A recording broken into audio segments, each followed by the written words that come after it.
India പാകിസ്ഥാനുമായി cricket കളിക്കണം.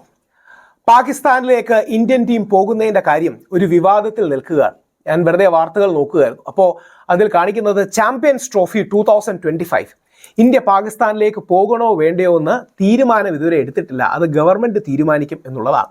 Pakistan cricket board ഇത് ICCയിൽ റേസ് ചെയ്യും തുടങ്ങിയ കാര്യങ്ങൾ പറഞ്ഞിരിക്കുന്നു. പാകിസ്ഥാൻ പലതവണ ഇന്ത്യയോട് ഇവിടെ വരാൻ പറഞ്ഞിട്ടുണ്ട്. ഇന്ത്യ അവസാനമായി പാകിസ്ഥാനിലേക്ക് പോയത് ഒരുപാട് വർഷങ്ങൾക്ക് മുമ്പാണ്. അപ്പോൾ അടുത്ത വർഷം ഫെബ്രുവരി മാർച്ചിൽ സംഭവിക്കുന്ന ICC ചാമ്പ്യൻഷിപ്പ് ടൂർണമെന്റിന് ഇന്ത്യ പോകുമോ എന്ന പ്രധാന ചോദ്യമാണ് നമ്മൾ നോക്കുന്നത്. 2008 മുതൽ ഇന്ത്യ പോയിട്ടില്ലെന്നാണ്, പാകിസ്ഥാനിലേക്ക് പോയിട്ടില്ല. ഒരു ബൈലാറ്ററൽ സീരീസ് 2012-13 ഒരു ബൈലാറ്ററൽ സീരീസ് മാത്രമാണ് ചെയ്തത്. അപ്പോൾ ഇതിനൊരു പശ്ചാത്തലമുണ്ട്. അത് ന്യായീകരിക്കുന്നതാണോ, അല്ലെങ്കിൽ അത് ന്യായീകരിക്കാൻ കഴിയില്ലേ? സ്പോർട്സ് വേറെ രാഷ്ട്രീയം വേറെ എന്ന നിലപാടാണോ നമുക്ക് വേണ്ടത്? അതോ പാകിസ്ഥാൻ തീവ്രവാദം അവസാനിപ്പിക്കാതെ, തീവ്രവാദത്തിന് ഹെൽപ്പ് നൽകുന്ന അവസാനിപ്പിക്കാതെ ഇന്ത്യ ഒരിക്കലും ഒരു ക്രിക്കറ്റ് ഗെയിമിലേക്ക് പോകില്ലെന്നാണോ കരുതുന്നത്? നിങ്ങളുടെ താല്പര്യം എന്താണെങ്കിൽ നിങ്ങൾക്ക് കമൻറ്റ് ചെയ്യാം. ഇന്ത്യ പാകിസ്ഥാനുമായി ഗെയിം പ്ലേ ചെയ്യണോ ചെയ്യണ്ടയോ അത് നിങ്ങളുടെ ചോയ്സാണ്. അല്ലെങ്കിൽ ആ ഉത്തരം നമുക്ക് എന്താണെന്ന് നോക്കാം. നമ്മുടെ ഗവൺമെൻറ് എന്താ തീരുമാനം എടുക്കുന്നതെന്ന് നമുക്കറിയില്ല. നമുക്ക് രണ്ട് വശവും ഒന്ന് പരിശോധിക്കാം. നിഷ്പക്ഷമായി ഇതിന് ഇരുവശങ്ങളുണ്ട്. ആ രണ്ട് വശത്തെയും വാദഗതികൾ എന്തൊക്കെയാണ്? ഒരു വശം പറയുന്നത് പ്രധാനമായി റൈറ്റ് ലീനിങ് എന്നൊക്കെ പറയുന്ന ഒരു വശമാണ്. ആ റൈറ്റ് ലീനിങ് എന്ന് പറയുന്ന, വലതുപക്ഷം എന്ന് പറയുന്ന ആൾക്കാർ പറയുന്നത് പാകിസ്ഥാനുമായി ക്രിക്കറ്റ് കളിക്കരുതെന്നാണ്. എന്നാൽ ലെഫ്റ്റ് പറയുന്നത്, കുറേ കൂടെ ലിബറൽ സ്പെക്ട്രത്തിൽ നിൽക്കുന്ന ആൾക്കാർ പറയുന്നത് അങ്ങനെയല്ല, കളിക്കണം എന്നാണ്. നമുക്ക് ആദ്യം റൈറ്റിൻ്റെ വാദഗതികൾ പരിശോധിക്കാം. റൈറ്റ് പ്രധാനമായി പറയുന്ന കാര്യങ്ങൾ എന്തൊക്കെയാണ്? ഞാൻ കുറേ വാദഗതികൾ പ്രധാനമായിട്ട് റൈറ്റ് വിങ്ങിലെ ഇൻഫ്ലുവൻസേഴ്സ് അടക്കമുള്ള പലരുടെയും കാര്യങ്ങൾ നോക്കി. അപ്പോൾ അവർ പറയുന്നത് ഉറി സംഭവിച്ചു, പഠാൻകോട്ട് സംഭവിച്ചു, 2 ദിവസങ്ങൾക്ക് മുമ്പ് ജമ്മു കാശ്മീരിൽ തീവ്രവാദം സംഭവിച്ചു, നമ്മുടെ പല പട്ടാളക്കാർ മരിച്ചു, റേസിയിൽ തീവ്രവാദി ആക്രമണം ഉണ്ടായി, 10ഓളം പേര് മരിച്ചു. അപ്പോൾ പാകിസ്ഥാൻ കാശ്മീരിൽ അൺറസ്റ്റ് ഉണ്ടാക്കാൻ, അസ്വസ്ഥതയും അസ്ഥിരതയും ഉണ്ടാക്കാൻ വേണ്ടി സ്ഥിരം തീവ്രവാദികളെ കയറ്റി അയക്കുന്നു. ഇതാണ് ഒരു വാദം പ്രധാനമായി മുമ്പോട്ട് വെക്കുന്നത്. അപ്പം നമ്മുടെ ജവാന്മാർ മരിക്കുമ്പോൾ തുക്കാറാം ഓംബാലയെ പോലെ അജ്മൽ അമീർ കസബിനെ തടയാൻ ശ്രമിച്ച് സ്വന്തം ജീവിതം കളഞ്ഞ ആൾക്കാർ ഈ നാട്ടിലുണ്ട്. നമ്മുടെ മേജർ സന്ദീപ് ഉണ്ണികൃഷ്ണനെ പോലുള്ള ആൾക്കാർ പാകിസ്ഥാനിൽ നിന്ന് ഉത്ഭവിച്ച തീവ്രവാദി ആക്രമണത്തിൻ്റെ ഭാഗമായി മരിച്ച ആൾക്കാരാണ്. ബോംബെ ടെറർ അറ്റാക്ക് നമുക്ക് ഓർമ്മയുണ്ട്. 160 പേരോളം അവർ കൊന്ന ഒരു സംഭവമുണ്ട്. അപ്പം ഇതുകൊണ്ട് നമുക്ക് ഒരു കാരണവശാലും പാകിസ്ഥാനോട് ക്രിക്കറ്റ് കളിക്കാൻ കഴിയില്ല. പാകിസ്ഥാനോട് ഒരു തരത്തിലുള്ള എൻഗേജ്മെൻറ്റും നടത്താൻ കഴിയില്ല. ഇതാണൊരു വാദം. അതിൻ്റെ നേച്ചർ എന്ന് പറഞ്ഞാൽ, അതിനെ ഒരു വരിയിൽ സംഗ്രഹിച്ചാൽ, ടെററിസത്തെ പാകിസ്ഥാൻ സപ്പോർട്ട് ചെയ്യുന്നുണ്ട്. Pakistan as A matter of state policy encourages terrorism. Pakistan രാജ്യത്തിൻ്റെ നയമെന്ന രീതിയിൽ കാശ്മീരിലെ തീവ്രവാദത്തിന് പ്രോത്സാഹനം നൽകുന്നുണ്ട്, അല്ലെങ്കിൽ ഇന്ത്യയെ വിഘടിക്കാനും വിഭജിക്കാനും ആഗ്രഹിക്കുന്ന ശക്തികൾക്ക് പ്രേരണ നൽകുന്നുണ്ട്. ഇതാണ് അവരുടെ ഒരു വാദം. നേരെ മറിച്ച് ലിബറൽ സ്പെക്ട്രത്തിൽ നിൽക്കുന്ന ആൾക്കാർ പൊതുവെ പറയുന്നത് അങ്ങനെയല്ല. ക്രിക്കറ്റ് പോലുള്ള കാര്യങ്ങൾ രാഷ്ട്രീയവുമായിട്ടോ ബാക്കി കാര്യങ്ങളുമായിട്ടോ കൂട്ടിക്കുഴയ്ക്കരുത്. അത് ഒരു ഡിപ്ലോമസി ബിൽഡിംഗ് ആണ്, അത് എൻഗേജ്മെൻറ്റ് ബിൽഡിംഗ് ആണ്. അത്തരം കാര്യങ്ങൾ നമ്മൾ പോസിറ്റീവായി മുമ്പോട്ട് പോകണം. യഥാർത്ഥത്തിൽ നരേന്ദ്രമോദി പോലും പ്രധാനമന്ത്രിയായതിനു ശേഷം പാകിസ്ഥാനിലേക്ക് പോയിട്ടില്ലേ?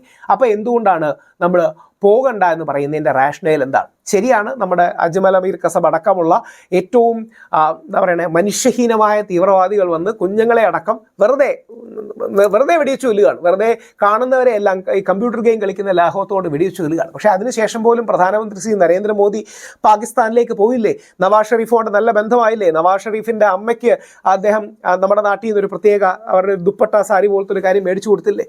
അപ്പോൾ അന്നത്തെ മാധ്യമങ്ങൾ കോട്ട് ചെയ്യുന്നത് മോദിജി ആർഷഭാരത് സംസ്കാര മാതൃകയിൽ നവാസ് ഷെരീഫിൻ്റെ അമ്മയെ കണ്ടപ്പോൾ കാലിൽ തൊട്ട് തൊഴുതു എന്നൊക്കെയാണ്. അതായത് നമ്മളങ്ങനെയാണ് സ്ത്രീകളെയും മുതിർന്നവരെയും ബഹുമാനിക്കുന്ന രീതിയിൽ. അപ്പോൾ അതിനുശേഷം വീണ്ടും പാകിസ്ഥാൻ്റെ ഭാഗത്തു നിന്ന് നെഗറ്റീവ് റെസ്പോൺസ് തുടർന്നേക്കാം. പക്ഷേ നമ്മൾ പോസിറ്റിവിറ്റി ആയിട്ട് മുമ്പോട്ട് പോകണം. ഇതിലേത് വാദഗതിയോടാണ് നിങ്ങൾ യോജിക്കുന്നത്? അതായത് പാകിസ്ഥാനിൽ ഒരു കാരണവശാലും പോകണ്ട, പാകിസ്ഥാനുമായിട്ട് എൻഗേജ്മെൻറ്റ് വേണ്ട, നേരെ മറിച്ച് പാകിസ്ഥാനുമായിട്ട് എൻഗേജ്മെൻറ്റ് വേണം, സ്പോർട്സ് രാഷ്ട്രീയം മാറ്റണം, കൂടുതൽ വ്യക്തിപരമായ ബന്ധങ്ങൾ നമ്മൾ പാകിസ്ഥാനുമായിട്ട് സൃഷ്ടിക്കണം, പാകിസ്ഥാനി ജനതയുമായി നമുക്കൊരു പ്രശ്നവുമില്ല, പാകിസ്ഥാനിലെ തീവ്രവാദികളുമായിട്ടാണ് പ്രശ്നം. പാകിസ്ഥാനിലെ സാധാരണ ജനങ്ങൾ നമ്മളെപ്പോലെ തന്നെയാണ്, നമ്മളായിട്ട് ഒരുപാട് സാംസ്കാരികമായി സാമ്യമുള്ളവരാണ്. എന്നാൽ പാകിസ്ഥാനിലെ ഗവൺമെൻറ്റിൻ്റെ തീവ്രവാദ അനുകൂല നയങ്ങൾക്കെതിരെയാണ് നമ്മൾ.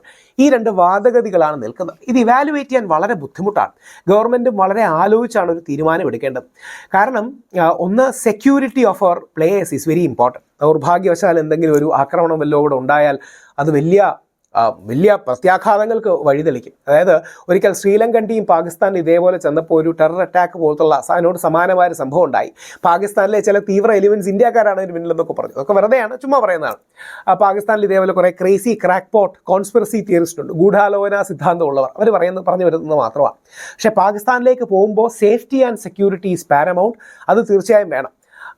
പാകിസ്ഥാൻ ആ ഭാഗങ്ങൾ വളരെ ഭംഗിയുള്ള പ്രദേശങ്ങളാണ്. കാര്യം പണ്ട് നമ്മുടെ അഖണ്ഡ ഭാരതത്തിൻ്റെ ഒക്കെ ഭാഗമായി നിന്ന വളരെ മനോഹരമായ ഒരുപാട് പ്രദേശങ്ങളുണ്ട്. നമ്മളുമായിട്ട് പ്രത്യേകിച്ച് പഞ്ചാബ്, 2 സ്ഥലങ്ങളാണ് പാകിസ്ഥാനായി വിഭജിച്ചു പോകുന്നത്, പഞ്ചാബും ബംഗാളും. ഇങ്ങനെ ബംഗാൾ വിഭജിച്ചാണ് വെസ്റ്റ് ബംഗാൾ ഉണ്ടാകുന്നത്, പഞ്ചാബ് വിഭജിച്ചാണ് ഇന്നത്തെ ഇസ്ലാമാബാദ്, അവിടുത്തെ പഞ്ചാബ് പ്രൊവിൻസ് കാര്യങ്ങളൊക്കെ ഉണ്ടാകുന്നത്. അപ്പം പോവുകയാണെങ്കിൽ വളരെ സേഫ്റ്റിയും സെക്യൂരിറ്റിയും ആയിട്ട് പോകണം.